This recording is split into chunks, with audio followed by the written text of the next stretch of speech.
Good morning. Translation. We are running a translation. Are you okay, gentlemen? Can you hear the translation on the English channel? Can you hear me? Yes. Okay. Thank you. Thank you very much. So, ladies and gentlemen, this is the first panel dedicated to officers who actually hold operational responsibilities in domains of conflictuality. The first roundtable is dedicated to the air and space power, the third dimension on the what is a conflictuality situation which is growing around us, and what does it mean for commanding officers to run operations and to plan, especially to plan possible air warfare. What does it mean specifically for such operational officers? I have with me Major General Osama Abbas Soliman Abdel Maksud, who is a pilot of Apache helicopter, who is commander of the 119th Air Division in the Egyptian Air Force. Then, next to him, Major General Andrea Argeri, former F-16 pilot, who is the Major General of the Italian Air and Space Force Air Command. Next to him, Major General Panagiotis Georgakopoulos, who is director of the Armament Programming Direction of the Armament Program branch of the Hellenic Air Space Force.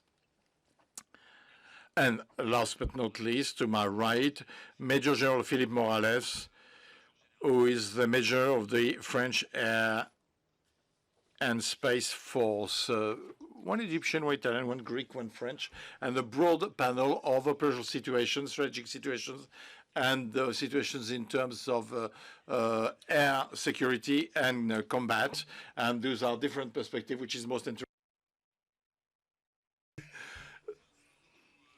To you, General Osama Abbas, just to tell us how would you see the Air Force issue for your country?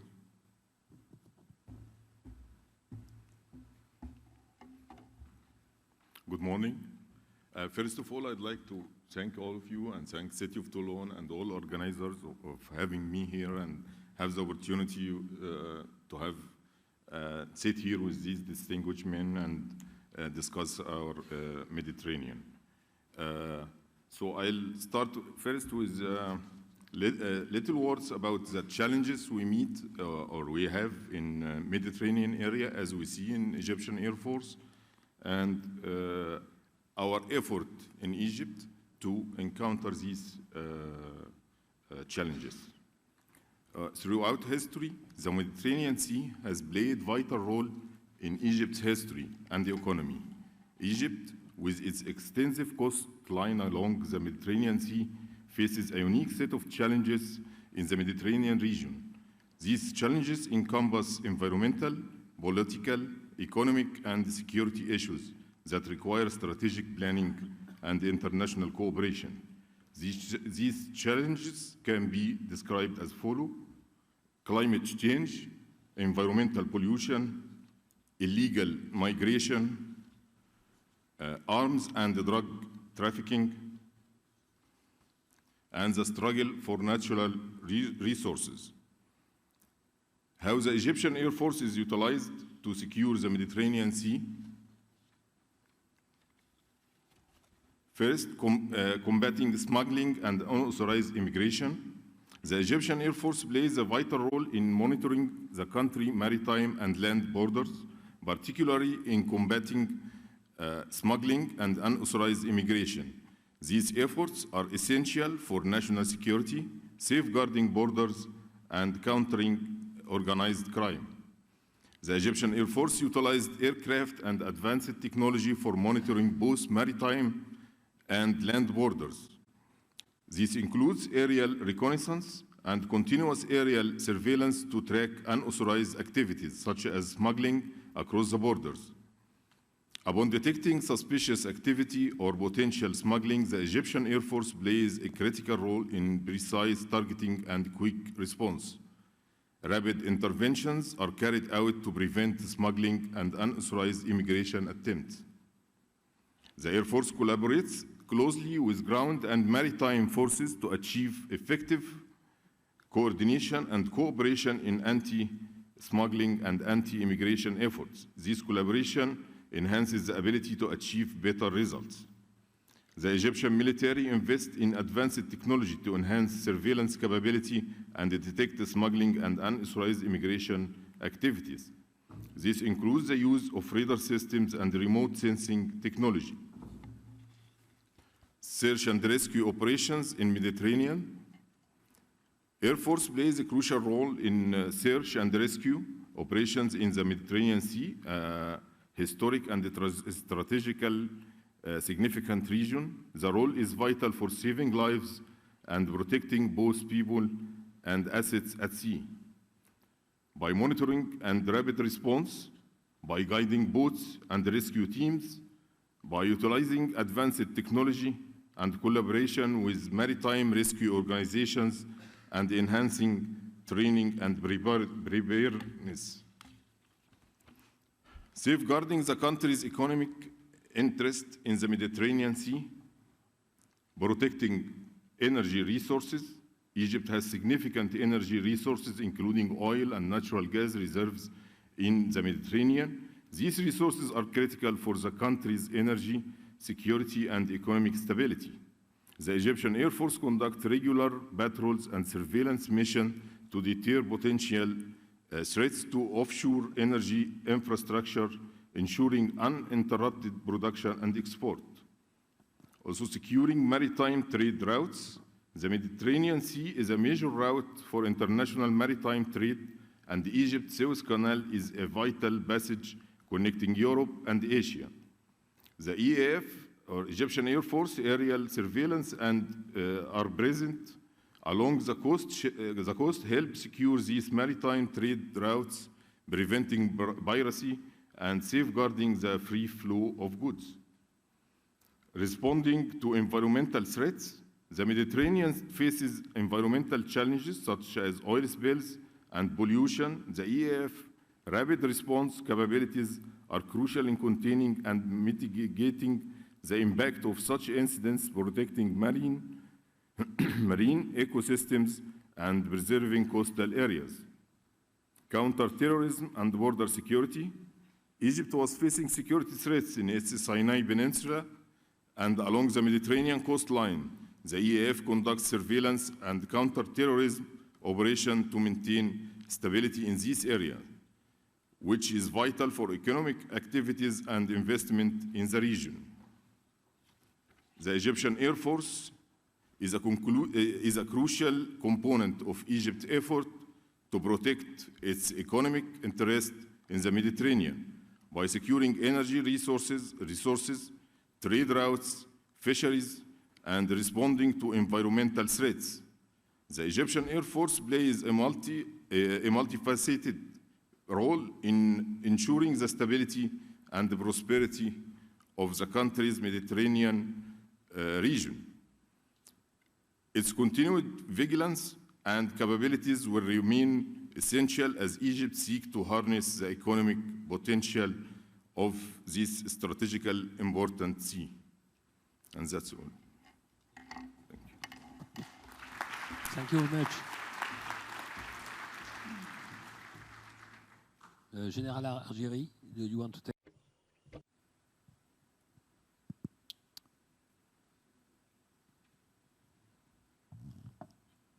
Does it? Yeah.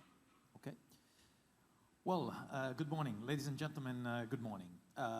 It's a great honor and privilege to be part of this prestigious panel and have a chance to talk about two things: the thing that we love, which is the job that we do, being in the Air Force and being aviators, and the Mediterranean, which is the geographic, and not only the geographic, the social space that we all live in. So great opportunity, and my commendation for the great effort of putting this together We already saw in the first panel that all the most important themes were pretty much laid on the table in a very frank and direct way, which is, I guess, the objective. So thank you, and thanks, and thank you for the FMS for the invitation. I think we will hear a lot about, and we already heard perfectly outlined by my Egyptian colleague, what are the typical roles, the typical challenges, and typical facets of air and space power employment, even in this particular geographic context, which is the Mediterranean. As the Italian Air Force, we are, and Italian defense at a larger dimension, we obviously, and with no doubt, are privileged because of our geographical position. We stand right in the middle, north and south, east and west. The typical historical characteristics of air power are reach, speed, and I can tell you by day-to-day exercises that we perform, we reach either all the way to the east, Cyprus. We train with our Greek colleagues, and to the west as well, starting most of the time from our home bases. We are in the process, and we worked in the past with our Egyptian colleagues as well. And that again, I guess, explains a lot about the commonality of the coastal bordering states. So we will hear a lot, I guess, in the next couple of days about the typical characteristics of the coastal states facing the Mediterranean. Another thing I think that we will hear a lot is the states here represented that are not coastal states, but are deeply influenced by what happens in the Mediterranean and through the Mediterranean and above the Mediterranean. And all these three geographical spaces are spaces where the Air Force has relevant characteristics to be employed and to make a difference for security and for the defense of our people. So what are then, I think it is important to realize, though, that apart from geographical characteristics and the adaptation of our force structure for that, it's not just bidimensional. It's not just 2D. There is a third dimension, which is the one where we typically employ our assets, be it reconnaissance assets, search and rescue, patrol, air defense.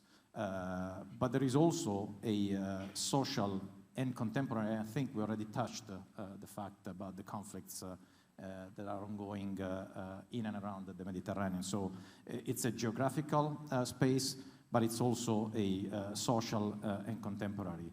And all of this is deeply immersed in the information environment that we briefly touched upon in the previous panel.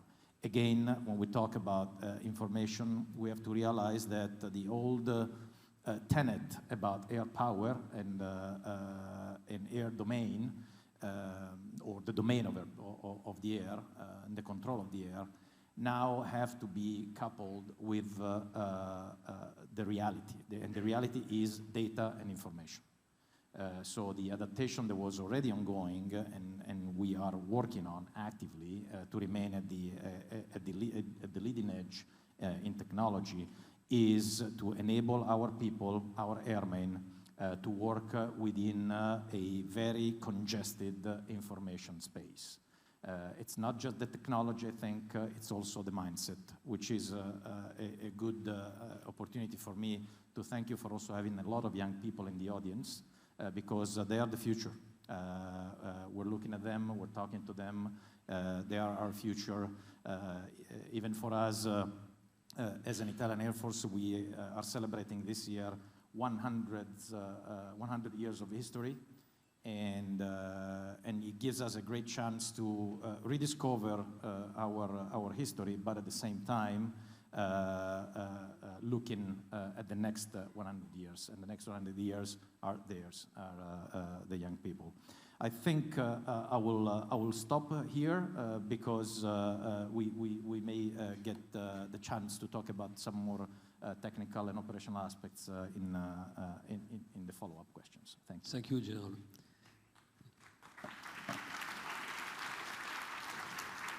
General Georgakopoulos, the floor is yours.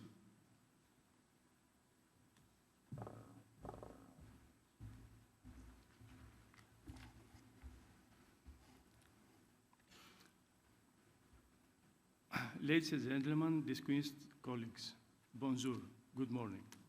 I'm Major General Panagiotis Georgakopoulos, Director of the Defense Policy and Acquisition Branch of the Hellenic Air Force. It is an honor for me to address my humble thoughts with such an esteemed audience concerning the topic air and space power application in the Mediterranean area.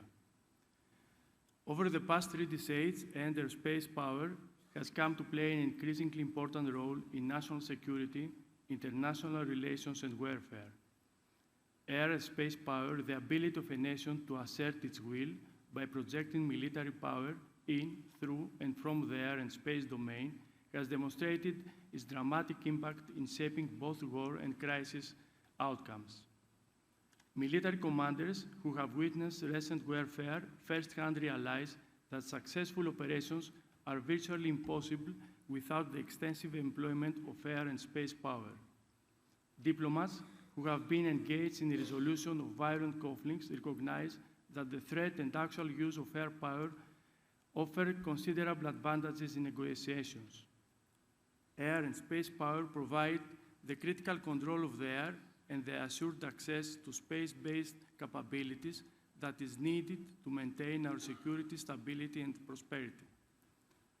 The air and space forces are the first responders in facing up hostility and aggression, and also provide the essential freedom of maneuver which the other branches of the armed forces require to succeed. It may not always be the principal player, but for sure it enables all others in force employment, either as a factor of kinetic effect or as a multi-component enabler of ground and naval forces. Air and space power, under the right circumstances, can be independently decisive or critical in determining outcomes of regional conflicts. The Mediterranean region. The Mediterranean region is re-emerging as a focus of geopolitical interest. It is among the most military loaded in the world. Its position connecting the oil-rich Persian Gulf with big energy and lack of energy consumers, the fact that the home to the 3 monotheistic religions, and the recent discovery of hydrocarbon reserves in the Oriental Basin produce an unstable environment with various security challenges. Many are the actors becoming increasingly involved and seeking to gain further influence and produce their desired outcome. The Syrian and Libyan armed conflicts, the current Israeli operation in Gaza, the fact of the existing terrorism, extremism, illegal migration, human trafficking, and security challenges that are destabilizing the region. In this volatile and complex security environment, there is a need for a holistic situational awareness and a rapid decision-making based on adequate resources and well-trained and reactive force projection capabilities. This solution can only be provided effectively and efficiently by air and space power. The basic characteristics of air and space power are the exploitation of height, speed, reach, agility, ubiquity, and concertation, which facilitate the core roles of the air power: control of the air, attack, intelligence, surveillance and reconnaissance, air mobility, and command and control. First of all, control of the air. Securing and maintaining control of the air remains the raison d'etre of any combatant air force. Although after almost 2 decades of ongoing unconventional wars in Afghanistan and Iraq and the fight against ISIS, the focus on controlling the air has declined because the opponents have little or no capacity to challenge allied forces in the air.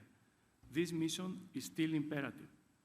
Control of the air underpins all air operations because it secures freedom of action in their domain, permanently protect the national territory from any threat from the air, limiting or denying its use by any adversary while protecting our vital interests.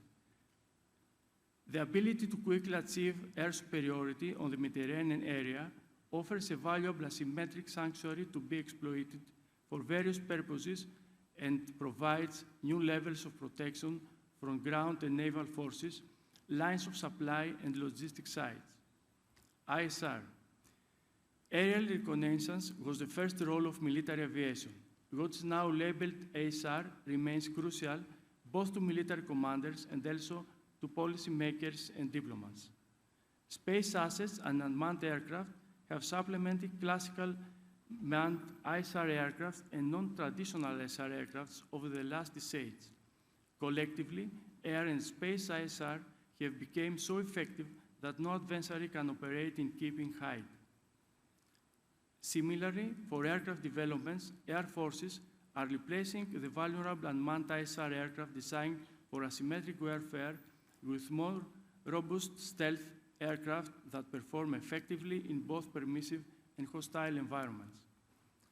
The need for integration of systems in modern airborne ISR assets is obvious and essential, but meaning it is challenging for regional and international cooperation and coalition warfare because the system integration presents great challenges to intelligence sharing and operational integration. Attack.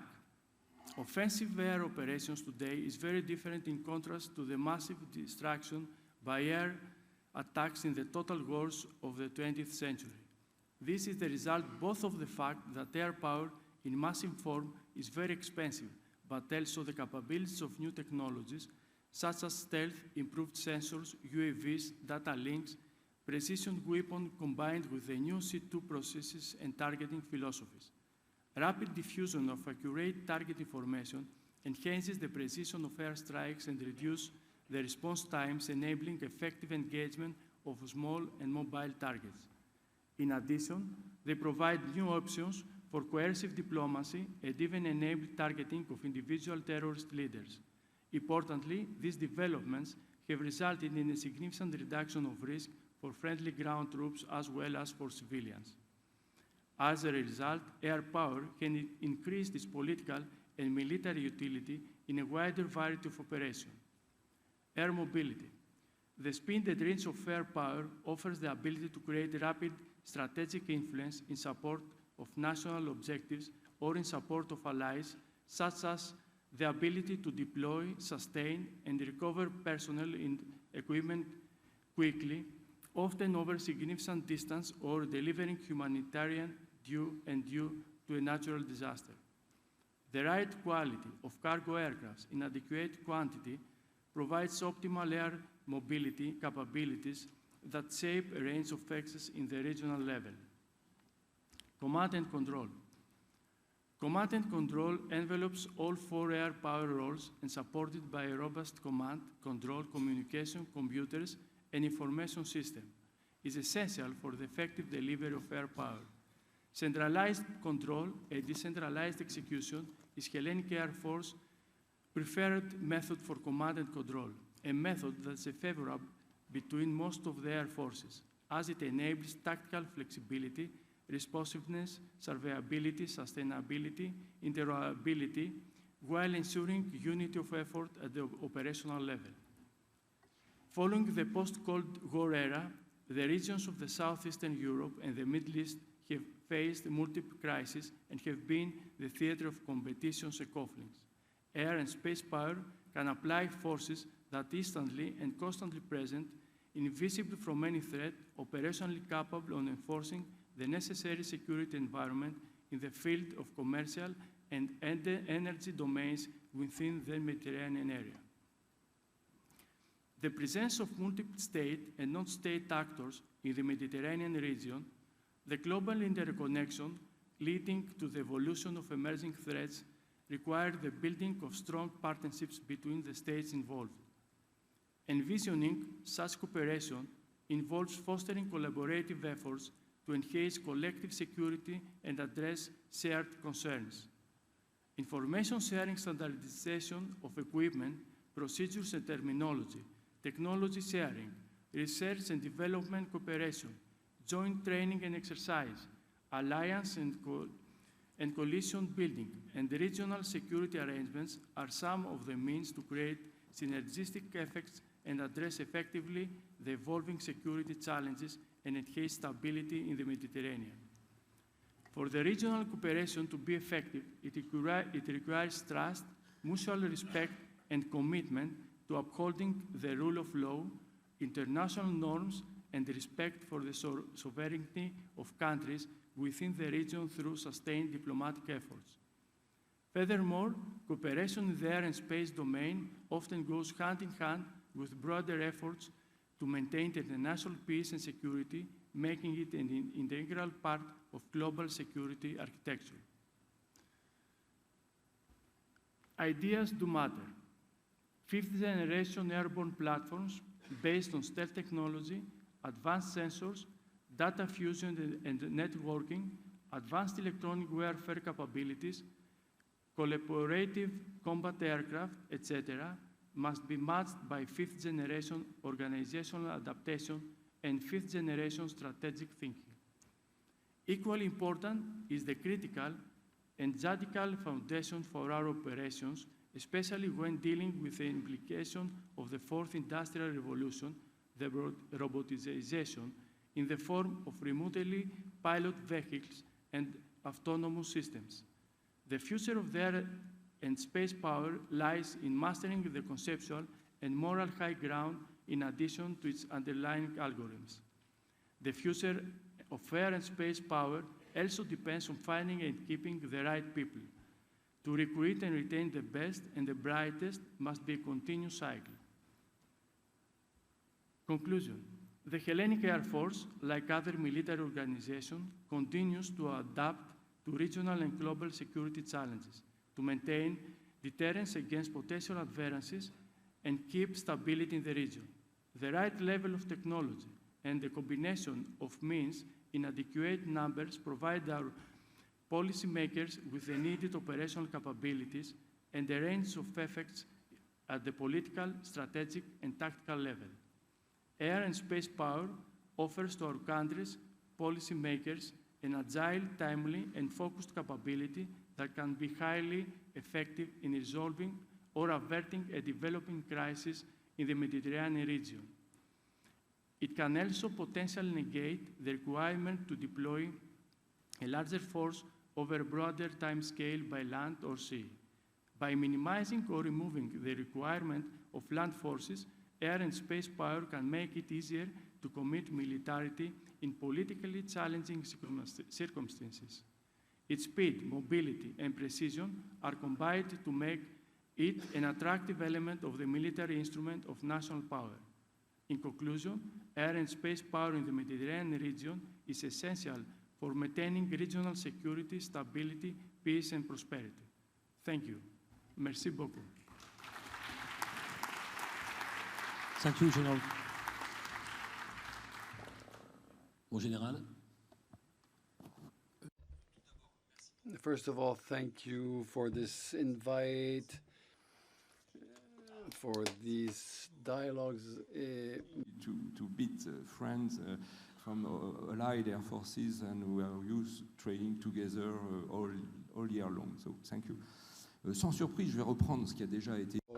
I will pick up on what was already said on the vision of the air and space forces. I'll develop on 3 points: 1 on geography, 2 on the ongoing threats, and 3 on what the air and space forces do. So, geography, I'm not going to go back on this multi-millenary crossroad, cultural, political aspects, but for military, this region is centered on the sea, but it brings together 21 countries around the Mediterranean basin. So we are engaged in depth in the repairing countries. I will describe by flight times rather than by distances. From France to the Near East, it's 5 or 6 hour flights. Even if historically it was exploited by sea vessels, we find all the international navies. We see that the Air Force can be a very important strategic force. So this is how a pilot sees the context. So the threats and stakes and challenges. It's a region that concentrates a lot of threats, a lot of stakes for France. Of course, we have the geopolitical tensions we see with the recent events and the all the powers present in the region. There is the secularization of legal flows and air traffic, the fight against illegal trafficking and terrorism that we find a bit everywhere, and that is today in all the spheres. So, what can the Air Force bring? Air power. It has assets, but drawbacks also. The assets are the aerial vector. There was one operation where some radar planes, fighters, flew from the metropolis to the eastern Mediterranean. So we are very reactive, and we can access in record time to the whole zone. And also, is very, very multi-service. It can do surveillance work and observe some large zones. And the space means enabled to do more and more things to that effect. The Air Force and Space Forces can intervene on tension areas, can bring some evacuation means also. The drawbacks is we can't stay in permanence, in alert, so it involves that even if from the capital we can do a lot of things, it's a big maneuver, and it involves having some different points, relays around the Mediterranean. But to show that it's not only words, there are regular actions that are undertaken within the scope of operations. The Air Force and the Shamal operation as a base in Jordan, and we operate regularly over the Mediterranean. We also are active in Eastern Mediterranean for the UNIOMIA action with the National Navy. A lot of preparation exercises, operational exercises. I'm thinking of the exercise we did between Corsica and Sardinia. And this is a big training area. We carry out a lot of expertise exercises there in Spain also, and more we do rapid deployment exercise in the Moran in France, the quick implementation of the Air Force and Space Forces, where we try to deploy very rapidly with a very small logistic footprint. And a lot of partnerships also within NATO, but also partnerships in the scope of Rafale exports. I'm thinking of the Egyptian Air Force, for example, and radar exchange capacities, also exchanges to be able to anticipate all threats and better control what's happening over the national airspace. So this is roughly the vision of a pilot on a maritime region. Thank you. So I'm talking about the Rafale partnership here. I have a question on the conflictuality. To help you, in the region, global region, we have 2 wars going on, one in Ukraine, one in Palestine.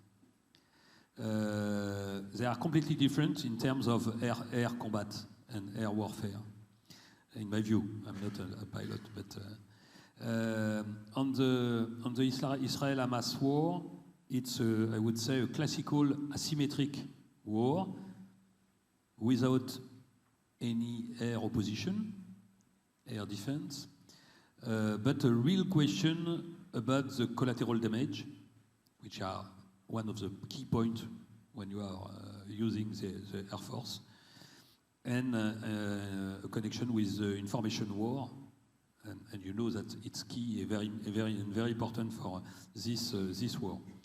And the other one is the Ukraine war, which is completely different and which represents a high intensity war with, in this case, a real opposition and a difficulty to obtain the air dominance. And I guess that's a big issue for air forces. It's kind of peer-to-peer conflict, and so completely different from the first one.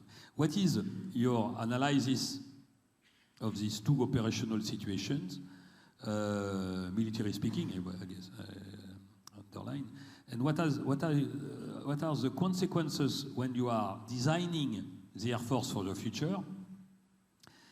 And do you think that your Air Force, the missions of your Air Force, are going to change in the future because of this technical and operational change? We can maybe start on the other way around, and on commencer par vous, mon général. So we're going to start with you, General.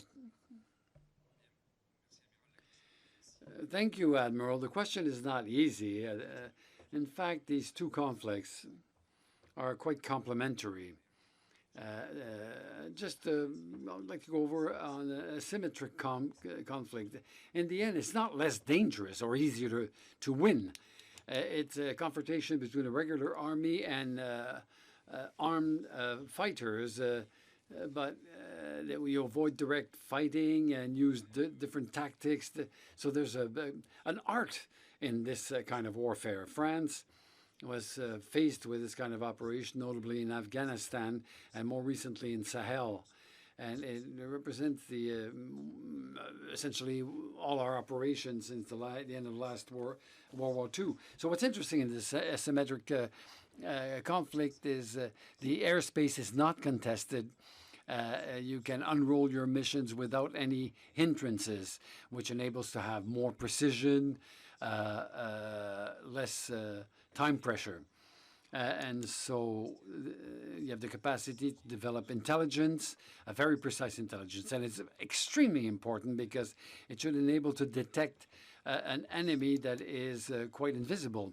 And so we saw with Sahel, with the operation in Sahel, it's a true game changer with the onset of the Ripper, which chain, permanence on flight, precise observations, and very precise strikes, surgical strikes, we say, which are made easier since the Ripper can fly over the area for several hours.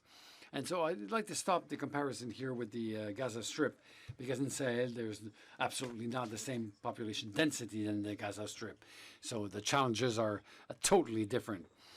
But we see it's essential to be able to identify, discriminate the targets, and find the right opportunity to strike while minimizing collateral damages. So there's real intense work in intelligence, cross-cutting intelligence information, very important because it enables to make progress on what we consider a symmetric conflict like in Ukraine.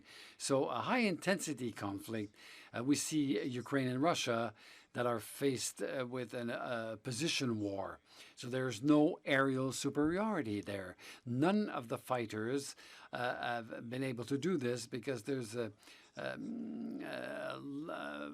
very strong, powerful defense systems. And we think also there was a bad integration between the land and air systems to multiply the strengths of both sectors and the offensive actions. So this high-intensity conflict, when you look at, and we see this in our exercises, there's an offensive side, so you need to be able to pierce the land-air defenses and concentrating on the suppression of enemy air defense, which involves special tactics, special equipment, special armament, and also you have to maintain this superiority and that's what you do when you attack the command system, enemy command systems. And there's also the other aspect: when you're in symmetric conflict, you need to be able to defend yourself. And so that's where we see the renewal of the ground-air missiles. that we had in France a bit left aside. So this is how we see both conflicts, the parallels, how they're both complementary, and how each conflict helps us to improve. Thank you, General. General Chapopoulos.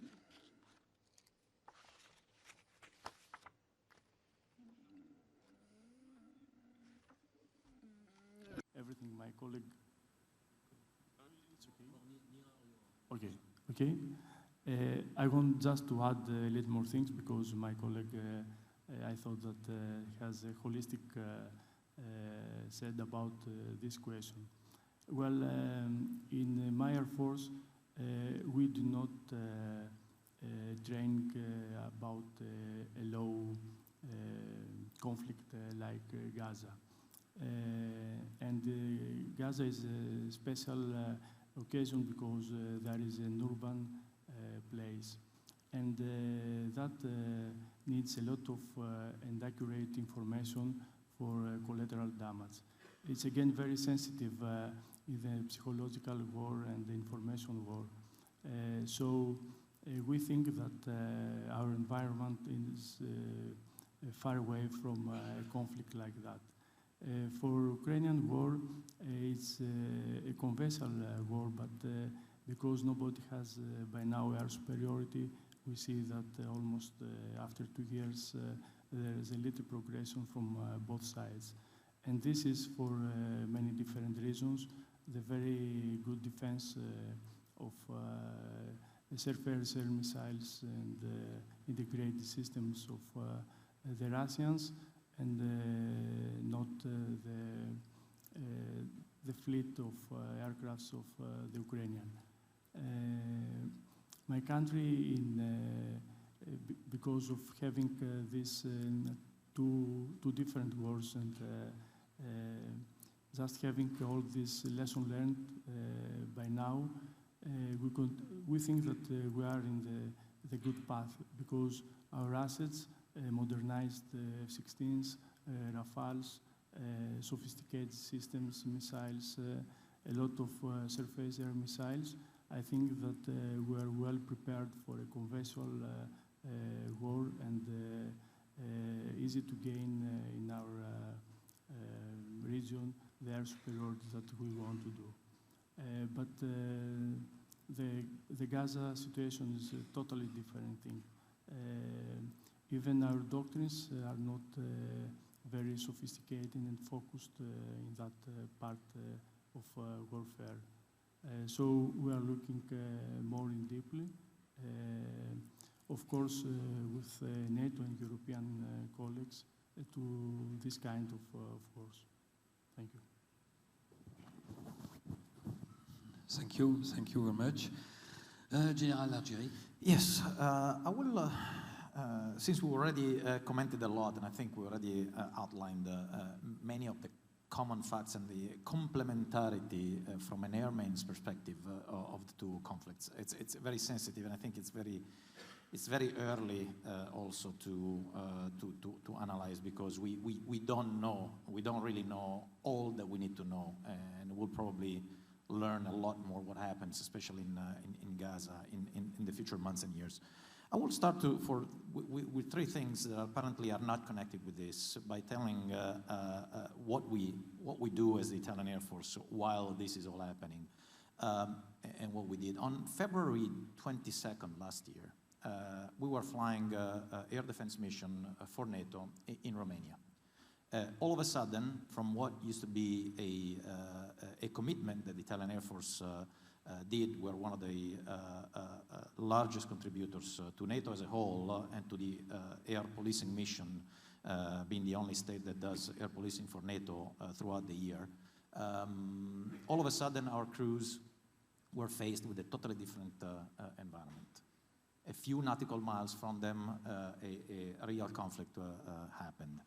And we doubled, in a matter of days, we doubled the number of platforms, jets that were flying the air defense mission for NATO over Romania. At the same time, and we're still doing that, albeit in Poland and Lithuania right now. At the same time, on February 22nd, we were flying, and this actually answers, or maybe briefly answers, one of the questions that I'm reading on the screen. We were flying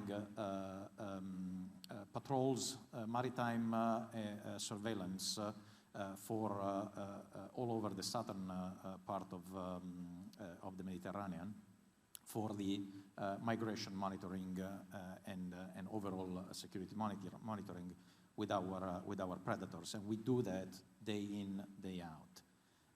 At the same time, and again, talking about the Mediterranean, one of our officers is leading a cooperation mission in Libya. We take turns with the Italian Army and the Navy for security cooperation in order to try and bring a piece of stability in that context as well. At the same time, we are flying Predators, tankers, and Typhoons for the recognition from Kuwait all over Iraq, and we've done it for almost the last 20 years.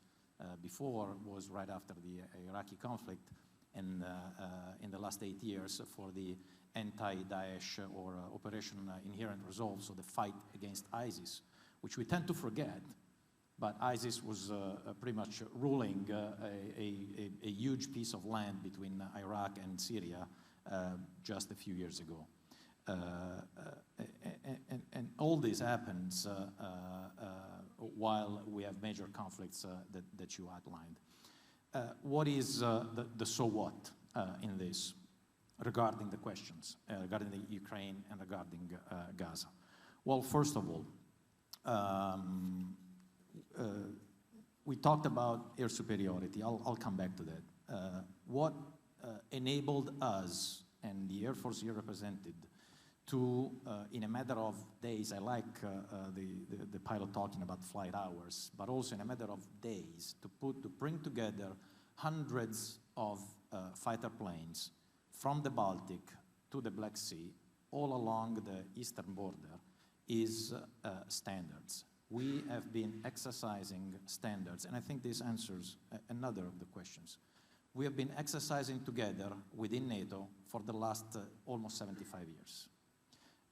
You don't, things like what happened last March don't happen by chance. It takes effort, it takes training, it takes all the things that we mentioned about cooperation and exercising together. It takes standards. Having NATO standards, a basic commonality for command and control, for communications, for the language that we use, and constantly exercising it day in, day out, is what brings together such a force like that under the same coordination of NATO, being able to be credible, relevant, present, and in big numbers when and where is needed. This is what the air power brings to the table. And that happened last year in a matter of days. And so standards is one enabler. The other one is readiness. Readiness does come at a cost. As we speak, our crews, not only air crews, naval crews, and even the land people, have a degree of ready forces, trained, equipped, and available to be employed when and where needed. That does come at a cost. You don't get that, you don't go out and buy readiness on the market. You need to work for it constantly, and we've done it, and I think it pays a lot of dividends.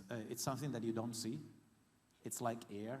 You don't realize you need air until you can't breathe anymore, and that is the challenge about talking about security to the average man in the street. It's very difficult until you actually need it. And when you need it, you need people that have been trained for years and are able to bring it, to bring power to the table when needed. For the air superiority piece, and then connecting to the future. Ukraine is, and we will study the Ukrainian conflict for decades, probably. But there is something that is a lesson that we keep learning or relearning, at least as aviators, but I think it's common to all defense. The air superiority mission is critical to achieving success in modern warfare. I think I cannot synthesize this more. We have seen it in the last 30 years, at least in the conflicts that the West fought in. And yet again, Ukraine is showing us anyone who doubts the need for air superiority can see what happens when neither side controls the sky, and you have to revert to defense, to trench warfare, which is brutal. It's brutal on the individual, it's brutal on the civilian population. So that's what air superiority gives you. I like to quote army generals when I talk about air superiority, and if you allow me a couple of minutes more for this, I'm getting close to finish. Field Marshal Montgomery, British general, World War II. If we lose the war in the air, we lose the war, and we lose it quickly. And Erwin Rommel, German, one of the most famous and important generals, he envisioned that the future battle on the ground will be preceded by battle in the air. And we have seen it, we train for it, we constantly work for it with our colleagues in the Army and Navy, and now in space and cyber. And finally, Heinz Guderian, the theorist of the employment of armor,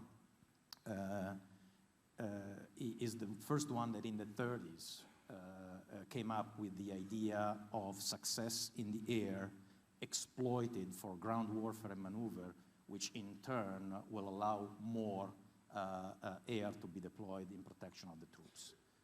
There used to be a quote around the United States Air Force that said that no Western soldier was killed by enemy air since 1953, since the Korean War. Now, obviously, if we look at Gaza, if you look at the anti-Daesh operations, it's slightly different. There are commonalities like were outlined before. But I think this is what we can look at and what we can reason about when we talk about air superiority. Obviously, in Gaza is a fight that I think we already fought from a conceptual perspective in the Daesh conflict. Similar challenges with the added complexity of the urban environment, but the challenges are similar when you fight an irregular enemy. I think I will stop here. Hopefully, I didn't eat too much of the time for my colleague. Thank you, General. General Abbas? Thank you. Actually, my colleagues leave me nothing to add here about this contest. But I might add is because of Gaza is very close to Egypt. Actually, it's on the borderline with Egypt. So Gaza now is facing a very tragic circumstances because of they has no entrance or no port to transfer the humanitarian aid, except in Rafah, which is a port between Egypt and Palestine from Gaza side. And also, of course, it's urban area, so a lot of schools, a lot of hospitals have been damaged. So they are facing very hard time.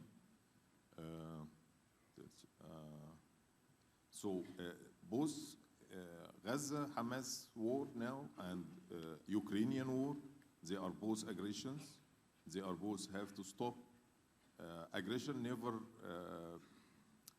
ended with anything on ground. So we both need both conflicts to stop and to reveal peace in both areas. That's all I'm going to add. Thank you very much. You want to add something? No. I have a question which can encompass quite a lot of the questions there. Technological and operational question mixed. But two tools which are now on the table and used in connection with Air Force, and the articulation between the Air Force and these tools are key to win the war is the drones, UAVs, and the space, either outer space or stratospheric space. How does it change the way you are doing your job? How do you envisage, you use it today, and you envisage to do it in later? And maybe could raise a question about the SCAF, and which has been raised here, or the next generation of aircraft. How will they interact with these tools? So who wants to take the floor for the first? Okay, je commence. D'abord, pour les drones, Concerning drones, I'll talk about the large drones, not the small ones. For me, a mini drone, you know, except a small ammunition, is more a missile than a drone per se. In drones, we know fairly well the drones like the Reaper, and, you know, persistent and discretion, reactivity, firing power. There is this drone, and it is easy, especially in asymmetric fight. And there is what we are inventing now, or discovering for the SCAF, which will be a remote carrier, you know, a companion drone to replace, to help the sort of co-pilot. So we're learning, actually, the SCAF program is an iterative program with long periods to study new concept, and we are in the SCAF. We are trying to understand and do the air campaign of the future. It will be a mix of manned aircraft and unmanned aircraft, and the non-pilot the unmanned aircraft will go in the most dangerous, deepest zone inside the enemy territory. I cannot tell you how many manned or unmanned aircraft there will be, but then what is at stake there behind this is everything that is the interconnection. So we can see aspects now where we want to make sure that all those aircrafts, manned or unmanned, have to be interconnected and should be able to exchange data, but not too much, otherwise there will be a kind of a saturation of the electromagnetic space. So we think about AI, we have to sort, do a pre-analysis, to identify, to do data segregation. So the arrival of the drones will change entirely the configuration of air campaign or the air combat, and there will be impact in technologies which were connects, which are now becoming principal technologies with the interconnections, and they make it possible to go much further in the acceleration of the observation, orientation, decision-making. While everybody is directly connected, we can run the loop more and more, increasingly faster. So one word about space. Well, there is the exo-atmospheric space and everything that is between 20 and 100 kilometers in altitude. We saw it with the Chinese balloon. All of a sudden, well, it's interesting because not enough air for an aircraft to hold there, but we can still do things there. So we are studying, well, you have to identify, detect, and then to be able to react accordingly, and then know how to use. So we are considering constellation of balloons or drones with long span, very light, which could be like satellite constellation, but at low cost. And of course, space, as we see always, as what do we get space for? To improve the maritime or land actions, you know, image, information, intelligence, communication. But again, you know, can the other environment provide to the air and space? You know, but in the case of Air Force, do we have to bomb the launching station or the satellite guiding station, do jamming to the benefit of space? Well, warfare, this is how the space equation is taken into account, drone and space, in the evolution of the air concept. Thank you, General. Questions, UAVs, space, Gerald? Well, about space, Hellenic Air Force use space for intelligence, information, and communication. About the UAVs, they are the big ones and the very small. About the big ones in peacetime, we use for intelligence and reconnaissance. But we all know that when the hostile environment is very capable, then all these UAVs are very vulnerable. So after the peacetime, at wartime, I think that we sophisticate air defense, all these assets will shoot down at the first towers. So it's very important to see the smallest UAVs that can change everything as we can see nowadays. The answer to that is very flexible capabilities of projection your forces. You have a lot of Air Force bases remoted. You have to hide everything and so on. This is in tactical environment and level, but of course it gives a lot of solutions as we can see in the last conflict at Ukrainian. Everything is very complex, and in the future we will see that the way of the Air Forces will operate will change a lot. Thank you very much. Thank you. Gerald? Yes, I think I'll go back, having commanded a repair unit for a couple of years, talking about drones and the future, like the sixth generation. Let's call it sixth generation, so we don't address a specific platform.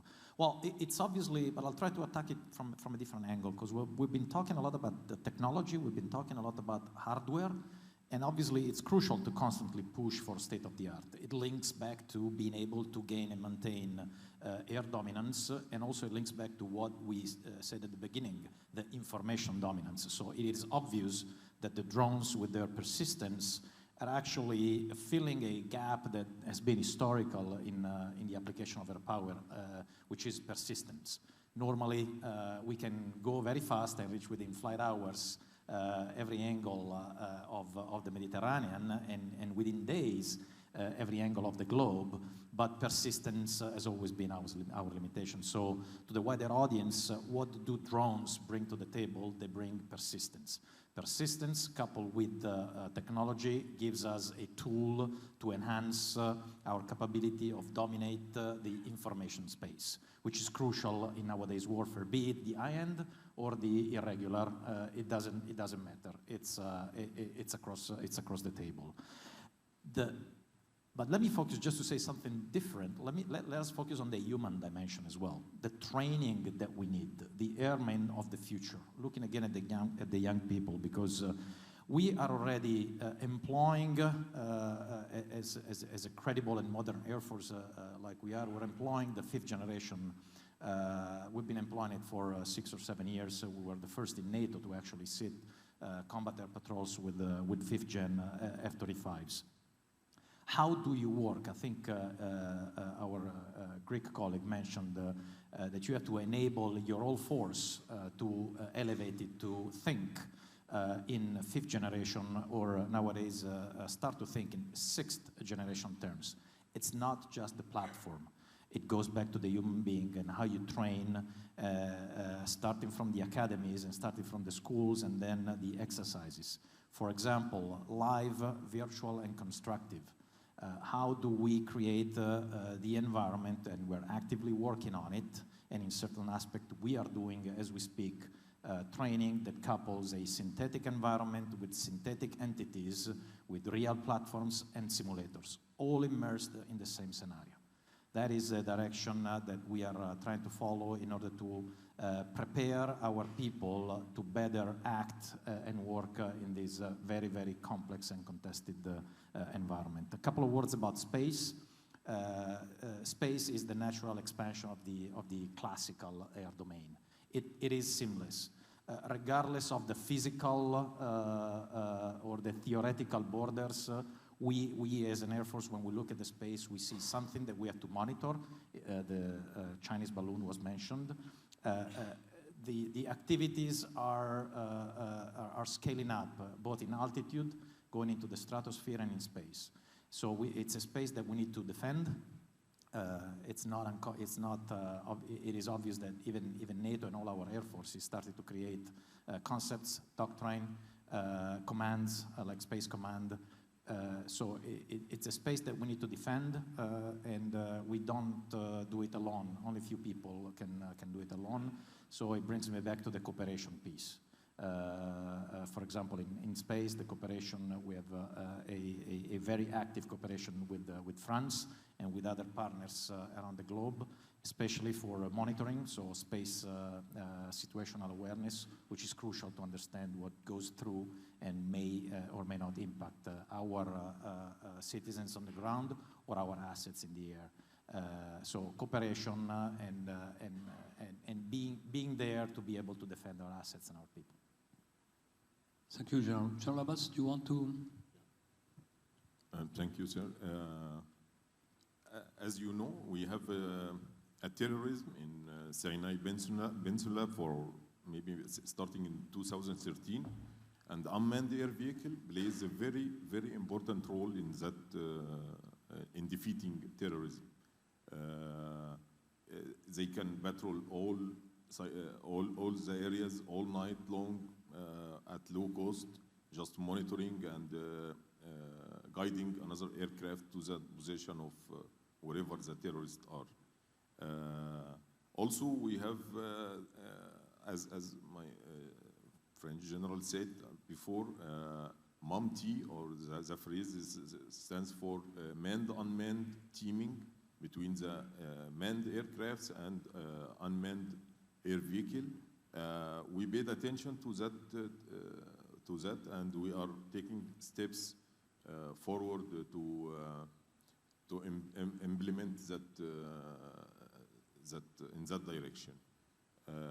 Concerning space, we also started to take some steps in that direction or in that dimension. Not big steps, maybe, but we started. We hope we can add space as a command, maybe to the Air Force or separate command. But we are at least took first steps, and we are moving in that direction. Thank you. So maybe we can switch to the question. As you have pilot, maybe you can read these screens. I can't it, but they are there. There are questions specifically, it's not surprising, about the two countries which are in the Eastern Med. One about the Aegean Sea and the tension between Greece and Turkey on the Aegean airspace. Do you want to say something on that issue? Specifically, there are questions about who has the air superiority. Does the Rafale give you a superiority, and what kind of superiority does that give? Does that raise specific issues? How is the level of tension? Is it rising right now or decreasing compared to the years before?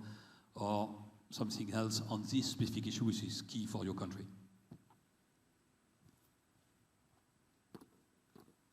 Well, first of all, about air superiority. The theater of Aegean historically was a sea that belongs to Greek people. As we know, Aegean Sea is an archipelagos, like Italians first of us give the name of Aegean Sea.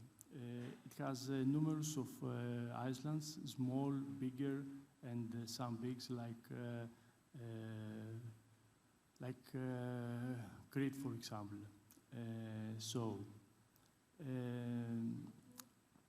The problem is that our neighbors sometimes do not respect the international law and do not respect the laws of ICAO for navigation and so on. There are a lot of things that every day they are doing that we think that it's not good for neighboring. About the tension, the last months, yes, the tension is going down. So I think that by now the situation is better than some months ago, but this is something that we have to see in the future if it's a stabilized situation or is a situation for that moment. About Rafales. In general, Hellenic Air Force has a sophisticated system of training and choosing exactly the asset that we need, because always we know that there is budget constraints. We have to be very careful in that. So the last years, we all know that there was an economic crisis for about 10 years, decade in Greece. But after that, I hope that we are in better conditions. So we have a big program of modernization of our Air Force. First of all, it is the modernization, let's say midlife update of our F-16s. We have a fleet of 154 F-16s, and 85 of them will become in a Viper version. That means Block 70 with electronic radar. And it's a very capable aircraft. I'm a F-16 pilot, so I know all the history of F-16s from Block 30s, Block 50s, Block 52s, Block 52 advanced that my country acquired. We used to have French aircrafts like Mirage 2000 and Mirage 2000-5. That was a very, very, very capable aircraft. And I don't say that because I'm between a French audience, but because I just believe that. French weapons are very sophisticated, real capable, especially their missiles. And yes, I think that Rafale is a game changer in the Aegean because of two reasons. The first of all is that its radar it's really capable and gives high situational awareness to our pilots. The second is that we combined this radar with Meteor missiles and Mika missiles. And both of them, kind of missiles, are very, very capable. And of course, with anti-ship missiles, Exocet, and Scalp, that is, let's say, strategic weapon for attack. All this makes our Air Force very capable in our region. As you understand, we already count about 200 first-class fighters, F-16s, Mirage 2000, DAS-5, and Rafales. And we are going to proceed F-35s, not to big numbers like our Italian friends, but we're going for 20 in the short period, and we're discussing for 20 more in the next period. Again, we are trying a lot for our training. We are trying a lot for synthetic training because, let's say, it's a cheap way for advanced training, and again, you can have the environment of the threats that you cannot have in the real training because you don't have all these threats that you have in a synthetic environment. I don't know if I answered your question. Thank you, perfectly well. Thank you very much, General. There were a question about Egyptian air organization. If I mix several questions related to the crisis around your country, in the south, in the east, in Sudan, in Israel, Palestine, does that change something in the way you are monitoring your borders, your airspace, and the way you are doing things? Okay, as you said, sir, we are in very hot area. All our borders in Egypt is very hot. I mean, from the east, we have the conflict between Israeli and Palestinian. We have the Red Sea. From the south, we have Sudan. And you know all the conflict now between the army and the other army in Sudan. We have in the west we have Libya. And we have also the Mediterranean coastline. So we have to monitor all these. It's like 1,000 kilometers in borders. We have to monitor all day long and all night, of course. We have another obligation because of, as I said earlier, because we are the only port between us and Gaza, so we have to move all the humanitarian aids and medical aids to Gaza through Rafah port. So all aircrafts now is landing in Arish airport, which is very close to Rafah, and we move it by big cars to Rafah, and try to get it inside Rafah, inside Gaza Strip. We also, maybe we heard about the attacks by the UAV carrying bombs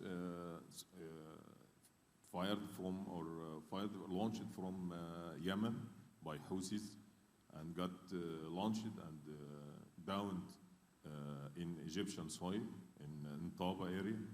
So we have to be alerted. We have to be monitored all the time because of all the threats around Egypt.